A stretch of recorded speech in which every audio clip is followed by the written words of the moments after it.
Bonsoir à tous et bienvenue sur ma chaîne, ce n'est pas que du football. Aujourd'hui, vidéo un petit peu différente, notamment sous la forme. Aujourd'hui, on va faire un bilan de la première partie de saison de l'Olympique Lyonnais. Je ne pouvais pas ne pas faire cette vidéo, étant supporter de ce club depuis tout petit. Aujourd'hui, nous allons voir ensemble la première partie de saison de l'Olympique Lyonnais. Malgré un départ poussif en début de saison, les Lyonnais ont su redresser la barre par la suite. Actuellement 5e du championnat, Lyon est à 2 points de la 4e place et 5 points de la 3e place. Lyon est donc en course pour aller chercher la Ligue des Champions à la fin de la saison. Cela est pour moi réalisable et ce sont les objectifs fixés par le club, notamment en début de saison.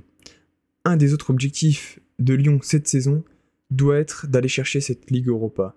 La possibilité est clairement là, notamment car il n'y a plus de repêchage de la Ligue des Champions. Dans cette vidéo, nous allons faire une analyse des résultats, mettre une petite note sur chaque joueur, découvrir quelle était l'équipe type de Lyon en ce début de saison, se projeter sur l'équipe qui pourrait être alignée lors de la deuxième partie de saison, et enfin une petite projection sur ce qui peut nous attendre sur cette deuxième partie de saison. Avant que la vidéo commence, j'aimerais rendre hommage à Lisandro Lopez, ce joueur qui a tout donné sous les couleurs de notre club et dont la carrière a été mémorable. Merci Lisandro pour tout ce que tu as apporté à l'Olympique Lyonnais. Et j'aimerais aussi en profiter pour remercier Anthony Lopez qui vient de signer au FC Nantes, mais qui aura passé presque toute sa carrière chez nous, même si la fin était un peu plus difficile. Merci Anthony. On va maintenant pouvoir passer à la vidéo. Vous êtes prêts ? C'est parti. On va déjà analyser les résultats et ce qui s'est passé lors de cette première partie de saison. Donc la saison en Ligue 1, elle a commencé pas très bien on va dire, notamment défaite 3-0 lors du premier match face au Stade Rennais, on reviendra pas là-dessus, notamment à Monaco, puisque l'équipe n'a pas montré grand-chose et il y a quasiment rien à retenir de bon de ces matchs-là. Ensuite on a été gagné à Strasbourg, ensuite il y a le match au RC Lens, où on fait 0-0, puis le tournant de la saison à mes yeux, c'est le match à Marseille, avec le premier but de Ryan Cherki qui égalise pour le 2-2, mais au final, dans les derniers instants du match, Jonathan Rowe met le but du 3-2, du coup, tournant de la saison pour moi, puisque derrière, jusqu'au match à Paris, le 15 décembre, soit du 22 septembre au 15 décembre, on perd pas un match, en Ligue 1 du moins, avec des victoires à Toulouse, Nantes, Le Havre 4-0. Ensuite, match nul à Auxerre et à Lille, c'est à Auxerre et on aurait pu aller faire mieux, je pense, à mes yeux. Ensuite, le derby, on va gagner 1-0 à Saint-Etienne, mais pour moi, on fait une bonne première mi-temps, mais derrière, la deuxième, on n'est vraiment pas bon. On montre pas qu'on a envie d'aller chercher ce derby, d'aggraver le score, ce qui est pour moi normalement une valeur qu'on doit montrer lors du derby, mais on gagne. Et un derby, ça se gagne. Ensuite, il y a le match Stade de Reims 1-1, puis on renoue avec la victoire après ce match nul, 4-1 à Nice, victoire signifiante en termes de résultats, puis 3-0 Angers encore une fois sur le résultat, ça fait plaisir. Ce qu'on peut retenir, c'est qu'il n'y a pas énormément de clean sheet, on prend quand même quelques buts qui montrent une certaine faiblesse défensive, notamment on a des erreurs défensives et des errances qui nous mettent dedans, on a toujours cette impression que l'Olympique Lyonnais se met en danger lui-même. Et enfin, le match à Paris. Alors, on prend des buts très rapidement. On a peur, on recule et on prend 2 buts très rapidement, comme je viens de le dire. Et c'est typique des matchs supercharge face au Paris Saint-Germain, où on a peur, où on joue avec le frein, on va dire. Il y avait peut-être de la fatigue du match à Francfort, mais on aurait pu aller faire mieux, notamment où on domine la fin de première mi-temps, mais qu'après l'équipe de Luis Enrique met le pied sur le ballon et joue son jeu. Ils vont tuer le rythme du match et nous empêcher de revenir, notamment avec la sortie de Ryan Cherki, qui était pour moi l'un des dangers, si ce n'est le danger principal sur ce match-là. Je pense qu'il a fallu qu'on se mette un petit peu plus en danger et qu'on laisse Cherki sur le terrain pour au moins essayer d'aller chercher quelque chose, quitte à aggraver le score. C'est pour moi, je pense qu'il aurait fallu faire, mais bon, c'est pas grave.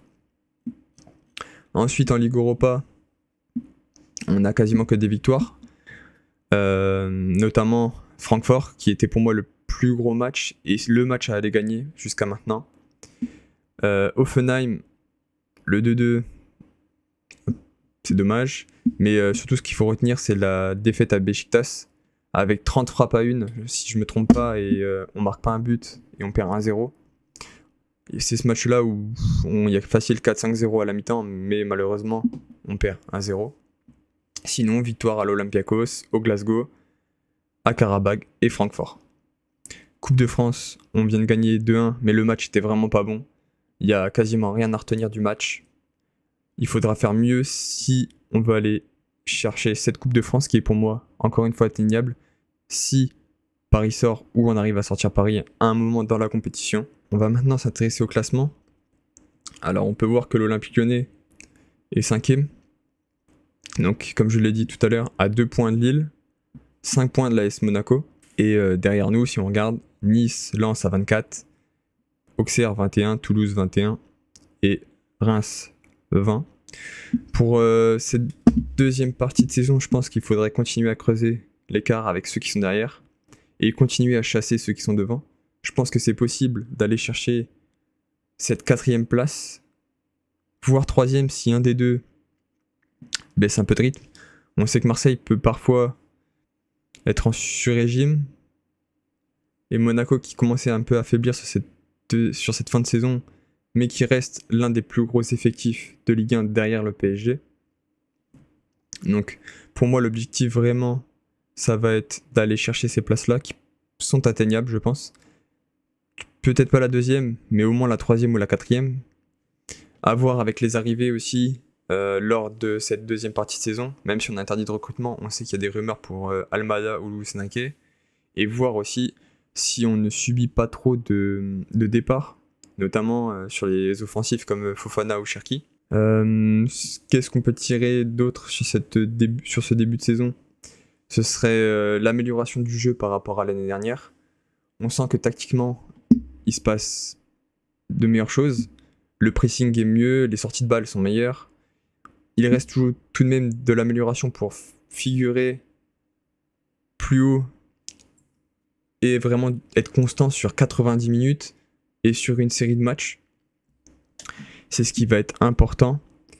On verra après l'équipe type et comment l'équipe s'articule un petit peu autour de ça. Donc si je peux tirer des points faibles de tout ça, ce serait les erreurs défensives, le fait qu'on se mette dedans nous-mêmes. On a, je sais pas si c'est de la peur, si c'est technique ou mental, mais on a cette habitude de se mettre dedans nous-mêmes, de donner des buts. Je pense qu'il faut essayer de travailler sur ça, mais même si je ne sais pas si c'est possible et de quoi ça retient. On avait quelques problèmes de réalisme, notamment sur ce début de saison, qui se sont un petit peu réglés avec le temps, même si on pourrait encore faire mieux. Les points forts de cette saison, je vais dire les individualités qui ont fonctionné, notamment en attaque. On reviendra après au cas par cas sur les joueurs, mais les individualités sont bonnes. Et l'évolution du jeu vraiment a été un point fort. Comme je l'ai dit, le pressing, les sorties de balles. Je pense qu'on peut faire encore mieux, mais c'est positif pour cette deuxième partie de saison. Donc ensuite, il y a le classement en Ligue Europa. Donc on peut voir qu'en Ligue Europa, on est 4e. Donc devant nous, Anderlecht, Athletic Bilbao et la Rome. Je pense qu'on aurait pu figurer plus haut. Normalement, on aurait dû figurer plus haut si on avait gagné à Beşiktaş, on serait à égalité. Mais bon, l'objectif reste d'être dans les 8. Je pense que c'est largement atteignable au vu de notre niveau affiché et des matchs qui nous restent. Donc, je rappelle, il nous reste Fenerbahçe et Ludogorets. Je pense qu'on est au-dessus de Fenerbahçe et qu'on peut largement aller chercher la victoire. Et Ludogorets, ça doit être pour moi une victoire qui nous permettrait d'être dans la première partie, c'est-à-dire les 8. Ce qui nous éviterait donc de jouer les barrages et donc de nous imposer 2 matchs supplémentaires, sachant qu'on va jouer beaucoup de matchs jusqu'au mois de mars environ, février-mars. Donc voilà. Maintenant, on va faire du cas par cas. Donc on peut voir l'effectif ici. Donc ceux qui ont joué le plus de minutes, donc Lucas Perry bien sûr. Après, Tchaletassar, Maitland Niles, Mata, Niakate, donc des défenseurs. Sinon, Tolisso, Lacazette, Fofana. Donc maintenant, on va faire un petit focus au cas par cas et mettre une petite note pour chaque joueur. Je vais dire quelques mots sur chaque joueur et mettre une petite note. Donc on commence avec Lucas Perry. Alors Lucas Perry, c'est un gardien qui est très imposant, qui rassure beaucoup l'équipe, je trouve, notamment sur ses arrêts réflexes. Il nous a sauvé de nombreuses situations. J'aime beaucoup son style. C'est l'opposé d'Anthony Lopez. Donc c'est un grand gardien qui prend de la place dans les buts, qui est moins vif qu'Anthony Lopez, mais qui est plus rassurant sur sa ligne, j'ai envie de dire. Et aussi, il a un jeu long au pied qui est vraiment très intéressant, qui nous permet soit de monter le bloc, ou de nous créer des situations. Alors Lucas Perry, je lui mettrais la note de 7 sur 10 environ. Je pense qu'il peut faire encore mieux, notamment sur son jeu de passe courte. Et ses dégagements à mi-distance, il peut être un peu plus précis, mais il est vraiment rassurant dans les buts et sa qualité de jeu long est vraiment très très intéressante. Donc je mettrai la note de 7. Je pense qu'il peut faire mieux, mais 7 c'est vraiment encourageant pour la suite. Sachant que miser sur Lucas Perry pour les 2-3 prochaines saisons, c'est vraiment intéressant et il pourrait potentiellement être le gardien d'un plus grand club. Mais je souhaite qu'il reste le plus longtemps possible à l'Olympique Lyonnais. Donc Rémi Descamps maintenant. Rémi Descamps, je ne l'ai pas noté tout simplement parce qu'il a presque pas joué. Il a joué 2 matchs, un match en Coupe de France et le match à Hoffenheim. Le match à Hoffenheim, si je me rappelle bien, il coûte un but. Donc c'est dommage. Mais derrière, il fait 11 arrêts, donc on peut lui pardonner un petit peu ça. Mais voilà, j'ai décidé de pas le noter, il n'y a pas grand chose à dire. Ensuite, Moussa Niakhaté. Moussa Niakhaté, je lui ai mis la note de 5. Alors, Moussa Niakhaté, je ne l'ai pas jugé sur son prix parce que lui n'y peut rien. On l'a acheté 32 millions, mais lui n'y peut rien. Donc, je ne l'ai pas jugé sur son prix. Je lui mets la note de 5 parce que je pense qu'il peut faire encore beaucoup mieux, notamment au niveau de la relance et de son jeu de passe. J'ai bien aimé son agressivité, le fait qu'il défend en avançant, qu'il soit agressif sur le porteur. Mais je pense qu'il peut faire beaucoup mieux, comme je l'ai dit, au niveau de la relance. C'est pour ça que je lui ai mis la note de 5, parce que derrière, dans son dos, il a quelques lacunes, notamment dû au fait qu'il défend en avançant, du coup dans son dos il y a de l'espace, qui n'est pas forcément toujours couvert. Ensuite, Ainsley Maitland-Niles, c'est un de mes joueurs préférés dans cette équipe, notamment tactiquement. C'est une très bonne chose qu'il soit à l'Olympique Lyonnais et c'est presque insensé, tant tactiquement il est au-dessus du reste de l'équipe. On parle de lui en équipe nationale et je suis pas surpris. Donc Ainsley Maitland-Niles, je lui ai mis la note de 5 parce que c'est le couteau suisse de l'équipe tactiquement. Tactiquement il est partout. Quand il faut être excentré, il est excentré. Quand il faut faire la course, qui libère de l'espace dans l'axe, il fait la course. Il apporte de l'équilibre à l'équipe. Quand il est pas là, ça se voit. Mais je lui ai mis la note de 5 parce que défensivement, c'est pas le meilleur. Il a quelques lacunes, mais on peut lui pardonner au vu de ce qu'il apporte offensivement. Il est très important pour moi à l'équipe, et notamment son côté droit avec Ryan Cherki est très bon parce que lui, soit quand Cherki prend le côté droit et s'excentre, il va dans l'axe, et inversement, quand Cherki rentre, lui, il prend le couloir.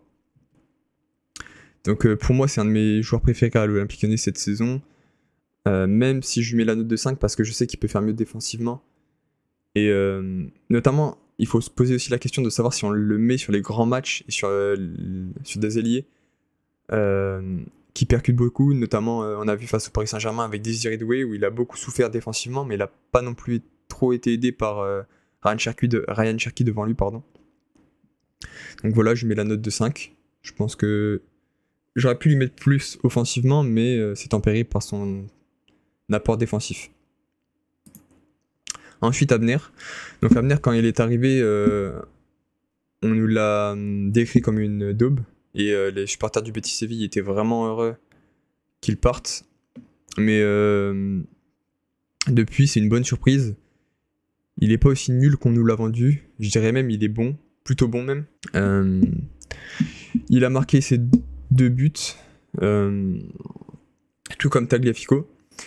Je dirais la même chose qu'Anthony Niles. Offensivement, il est vraiment bon et il nous apporte beaucoup, mais il a quelques lacunes défensives.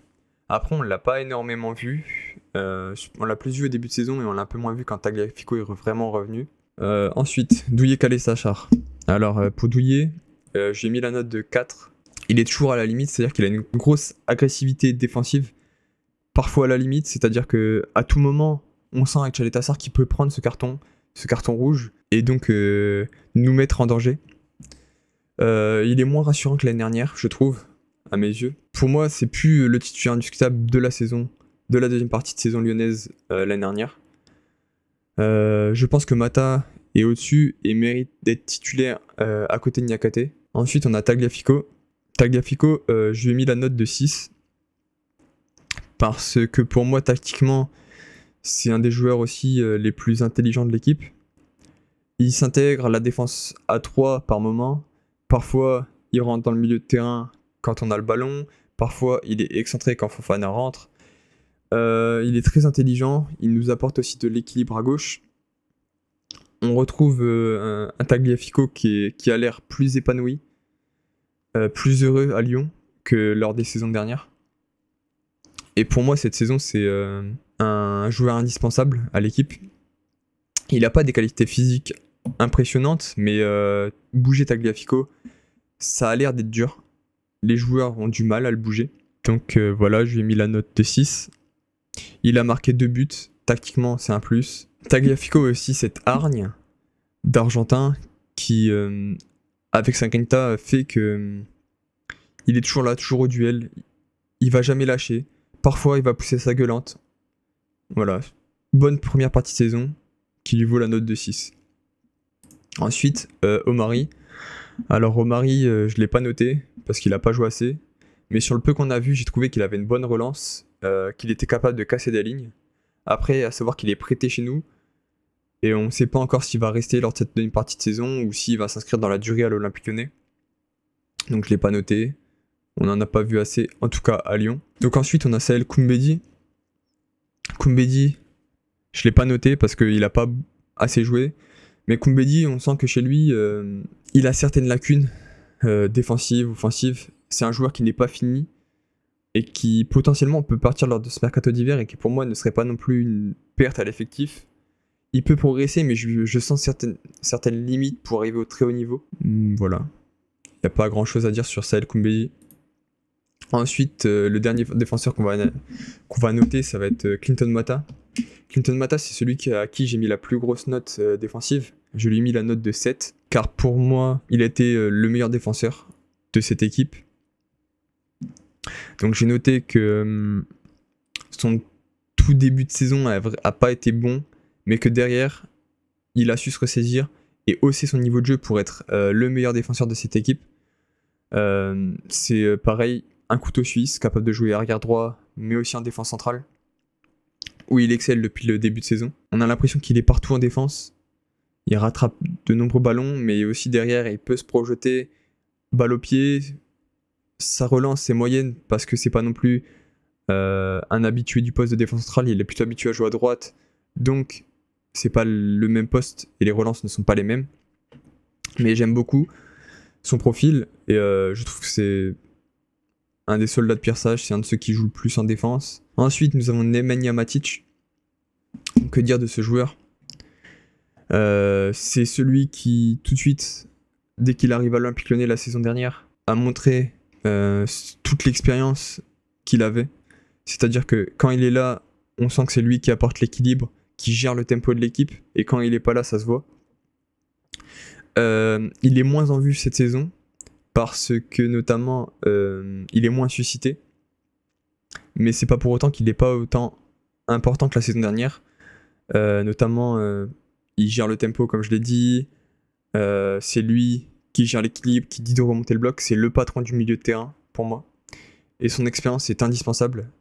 Et même s'il fait une moins bonne deuxième partie de saison que là, merci pour tout, Matic, pour tout ce que tu as apporté depuis que tu es là. Et je lui ai mis la note de 5. Mais j'aurais pu lui mettre 8, ça aurait été pareil. C'est juste qu'il est moins en vue et on le voit moins que l'année dernière.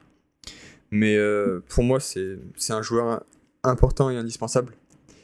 Je pense que par contre, il peut être amené à jouer moins de minutes, moins de temps dans les matchs, pour l'aider à souffler et à jouer plus de matchs, je pense. Parce qu'on sent qu'il est en baisse de forme, mais c'est notamment dû à son âge, 36 ans. Donc voilà, je mets la note de 5, mais c'est un des joueurs les plus importants de l'effectif pour moi, et le 5 ne reflète pas un mauvais début de saison. Au contraire. Ensuite, Tanner Tessman. Je lui mets la note de 5 aussi.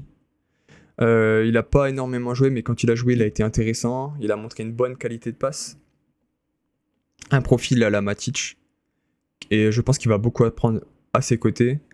Donc il faut savoir que lui, il vient de Série B et a été un des meilleurs joueurs en Série B. Il s'acclimate encore et je pense qu'il montera en puissance lors de cette deuxième partie de saison et l'année prochaine quand on aura beaucoup plus besoin de lui si Matic joue moins ou est amené à partir.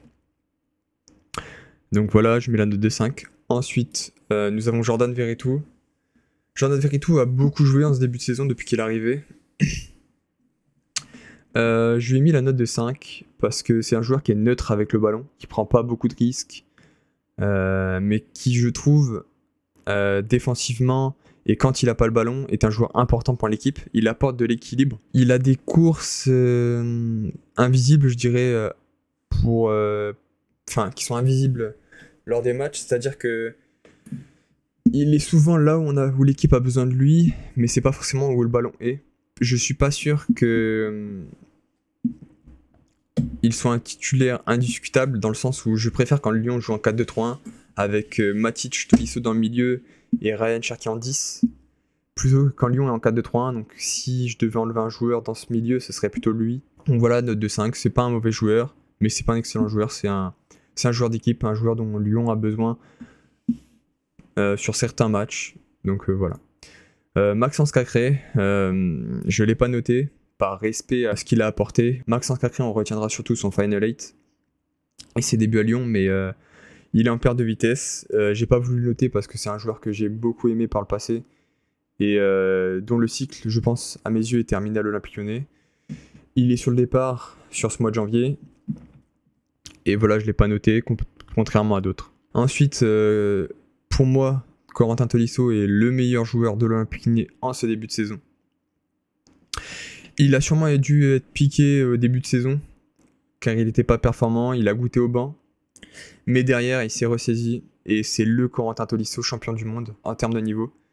C'est le joueur qui fait la différence quand il est sur le terrain. Tactiquement, c'est incroyable. Il est aux côtés de Matic quand il y a besoin, aux côtés de Lacazette en faux neuf quand il y a besoin. Il se projette. Son physique, c'est le Corentin Tolisso qu'on connaît, qu'on aime. C'est un joueur que j'adore. Et je suis vraiment content de le retrouver à ce niveau-là. Donc Corentin Tolisso, j'ai mis la note de 8. Une des plus grosses notes que j'ai mis, si ce n'est la plus haute note. On verra par la suite, il a égalité avec 2 autres joueurs. Mais Corentin Tolisso, voilà, taille patron. Ensuite, Ryan Cherki, l'un des meilleurs Lyonnais en ce début de saison, un de mes chouchous aussi, depuis de nombreuses années. Je suis vraiment heureux de le voir à ce niveau-là et d'éclore. Pour moi, c'est l'un des meilleurs joueurs de ce championnat, si ce n'est... Je pense qu'il est top 5 actuellement dans le championnat, et peut-être pas 5ème. Je lui ai mis la note de 8, donc c'est un des meilleurs dribbleurs du championnat, comme je l'ai dit. Il a su se mettre au sens du collectif, mais ce que je retiendrai aussi avant tout, c'est sa qualité de passe. C'est un super passeur, il trouve des passes entre les lignes que personne ne voit, seul lui.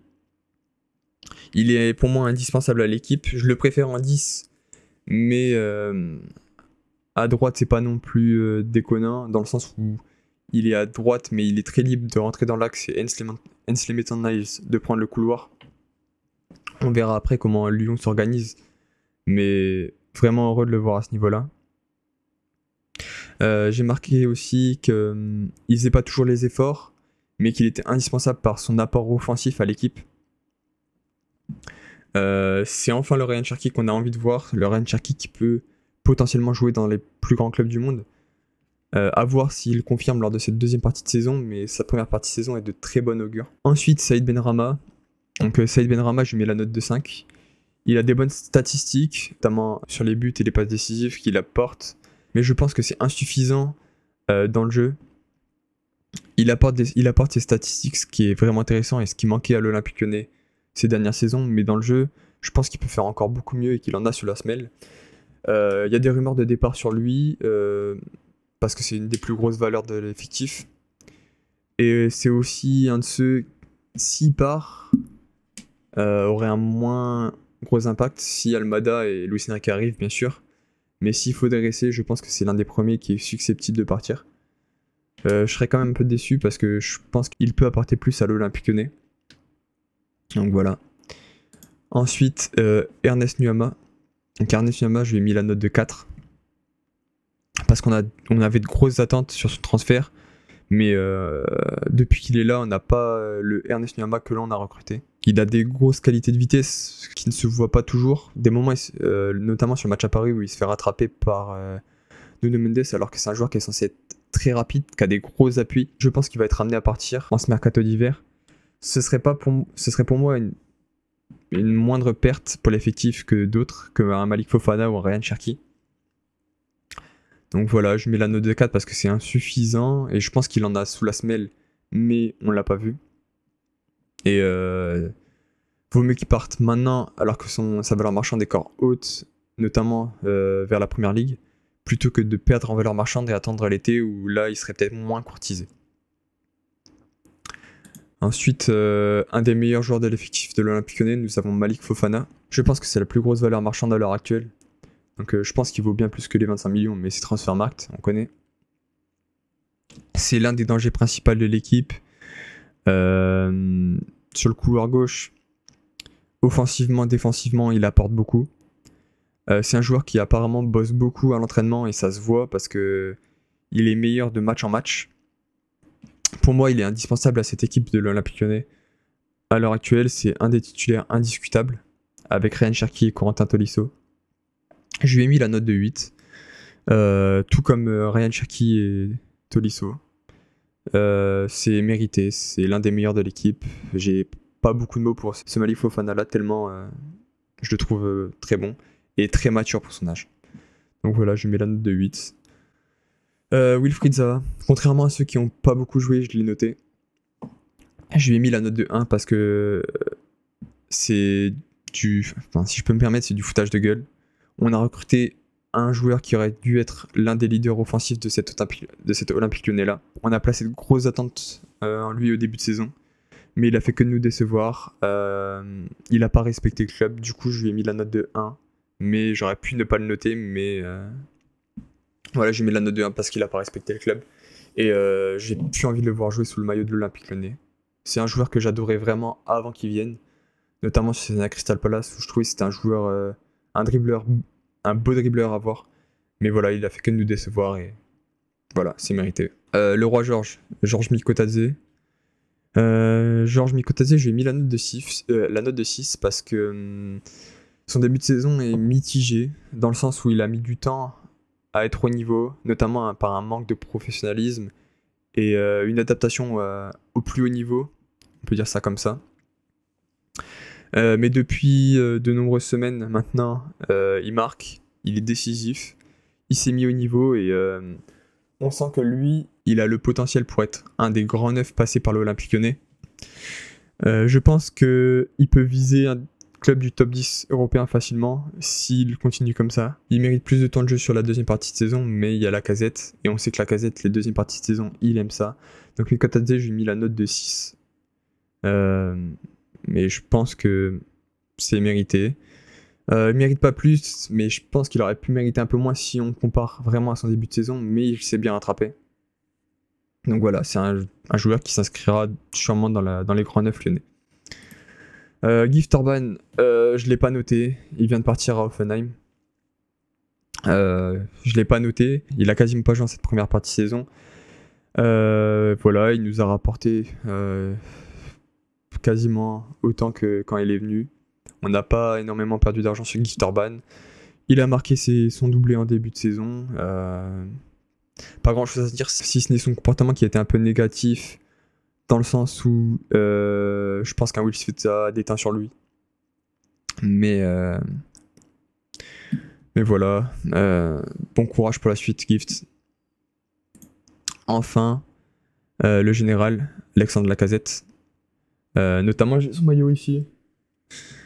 C'est un de mes chouchous, l'Olympique Lyonnais. Vraiment, c'est un des joueurs que j'ai le plus aimé voir jouer sous le maillot lyonnais. C'est une chance de l'avoir sous le maillot lyonnais. Il est en fin de contrat à la fin de la saison, et je pense que c'est sa dernière saison chez nous. Je lui ai mis la note de 5. J'aurais aimé lui mettre plus parce que c'est Lacazette et c'est un joueur que j'adore. Mais son début de saison est mitigé, dans le sens où il n'a pas été hyper décisif. Dans le jeu, il est moins influent. Mais on connaît Alexandre Lacazette. C'est quelqu'un qui est important dans le vestiaire et c'est quelqu'un qui sera sûrement important dans cette deuxième partie de saison.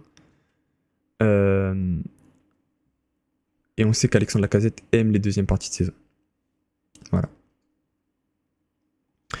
Donc maintenant, on peut voir, je ne vais pas les noter, mais il y a des rumeurs comme quoi Thiago Almada rejoindrait Lyon en cette deuxième partie de saison. Donc Almada, c'est un numéro 10, c'est quelqu'un qui a une grosse réputation. C'est un meneur de jeu très beau à voir, qui peut apporter beaucoup à cet effectif de l'Olympique Lyonnais, mais qui, je pense, sera à mes yeux en concurrence avec Ryan Cherki pour évoluer dans le cœur du jeu, et je pense que ce sera très rare à les fois, bien sûr s'il vient, où Cherki et Almada seront alignés ensemble, car c'est tous les deux des meneurs de jeu. Et je pense que si Thiago Almada vient, c'est pas forcément pour apporter beaucoup sur cette deuxième partie de saison, mais plus pour la saison d'après, l'après Ryan Cherki. Toutefois, s'il vient, bien sûr. Et enfin, Luis Enrique, c'est un ailier très physique, un des meilleurs joueurs de Botafogo, si ce n'est le meilleur joueur de Botafogo la saison dernière. C'est quelqu'un qui est sélectionné en équipe nationale du Brésil. Il a une grosse réputation pareille là-bas au Brésil. Il est susceptible d'arriver, donc c'est quelqu'un qui joue sur le côté droit. Là où Cherki joue, et à voir si on joue en 4-2-3-1 avec Cherki dans l'axe et Luis Enrique à droite, mais on va le voir. Mais voilà, c'est quelqu'un qui a une bonne réputation là-bas et qui peut nous apporter beaucoup. À voir comment ça va s'organiser. Mais si cela se fait, je serais très content. Mais aussi, s'il ne vient pas, il peut aussi nous rapporter beaucoup de l'argent par le biais de Botafogo, quand on sait que les finances de l'Olympique Lyonnais ne sont pas au top.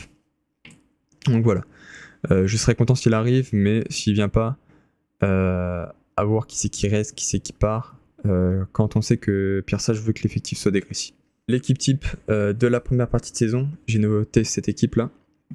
Donc Perry, Maitland-Niles, Mata, Niakate, Tagliafico, Matic, Veretout, Tolisso, Cherki, Fofana, Lacazette. Donc pour moi, ça c'est l'équipe type en 4-3-3 qui évolue. Donc on a souvent Maitland-Niles qui joue plus haut que Tagliafico, et cela s'articule plus comme ça, on va dire, avec un Fofana sur le côté gauche, un Tolisso qui joue plus haut, Cherki, et un Matic qui reste vraiment en défense mais qui quelquefois se projette, et Veretout qui fait l'équilibre là, un peu partout.